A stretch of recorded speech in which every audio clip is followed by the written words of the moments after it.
অনেক খোঁজাখুঁজি করলাম গানটা, কিন্তু গানটা কোথাও পাইলাম না। কি এমন গান যেটা আমাদের গণমাধ্যমে ওই গানটার 2-4 লাইন আসলে লেখার সাহস করে নাই? তবে গানটা ডক্টর মোহাম্মদ ইউনূসকে নিয়ে কটূক্তিমূলক একটা গান।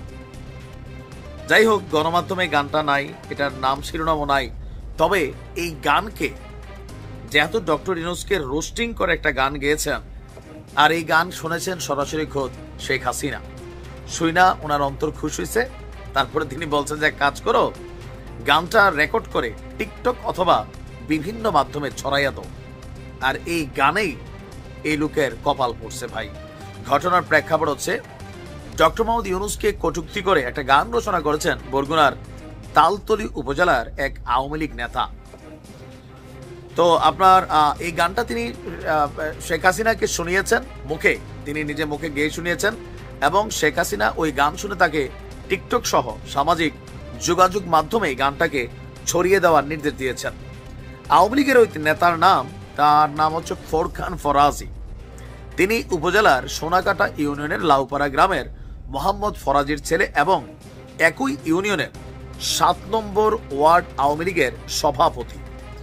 জানা যায় যে ডক্টর ইউনূসকে কটূক্তি করে গান রচনা করেছেন ফোরকান, আর ওই গান সরাসরি শেখ হাসিনা শুনেছেন ফোনে।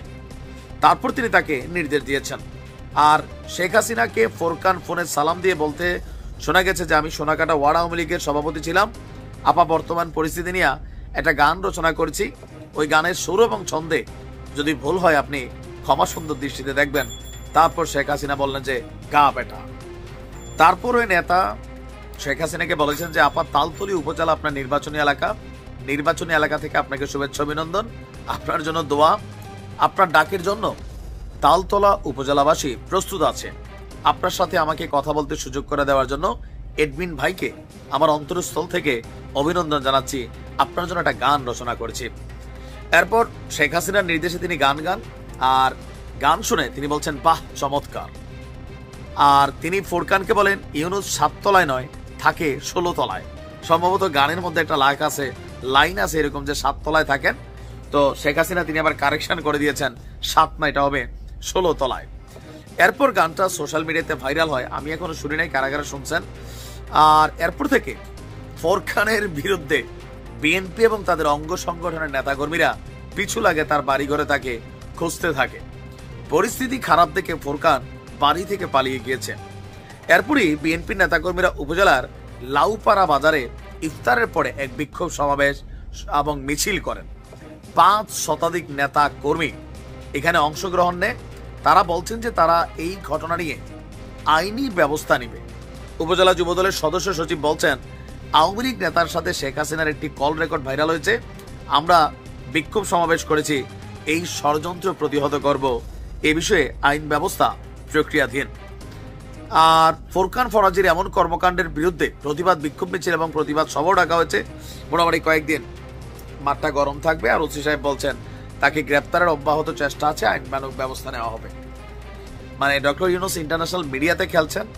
আর সাম্প্রতিক সময়ে সম্ভবত ফেসবুকে গ্রুপ কলের মাধ্যমে অথবা কিভাবে জানি আওয়ামী লীগের নেতাকর্মীদের সাথে বিভিন্ন ওয়ার্ড এবং গ্রামের একদম প্রান্তিক পর্যায়ের নেতাদের সাথে তিনি যোগাযোগ করছেন। এটার মেইন কারণ হচ্ছে তৃণমূলকে উজ্জীবিত করা। দীর্ঘ সময় ক্ষমতায় থাকার ফলে তৃণমূল যে একটা টিম আছে এটা আওয়ামী লীগ একদম ভুলেই গেছিল।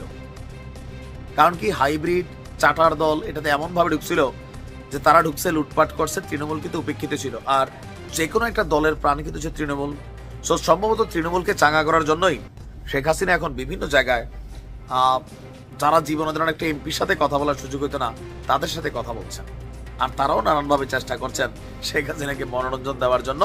কিন্তু মনোরঞ্জন এই মুহূর্তে কি পরিমাণ বিপদ ডেকে আনবে এটা বুঝতেই পারছেন। তবে আবার কখনো কোনো এক জীবনে আওয়ামী লীগ ক্ষমতায় আসতে এই ফোরকান হয়তো এলাকার এমপি হয়ে যাবে।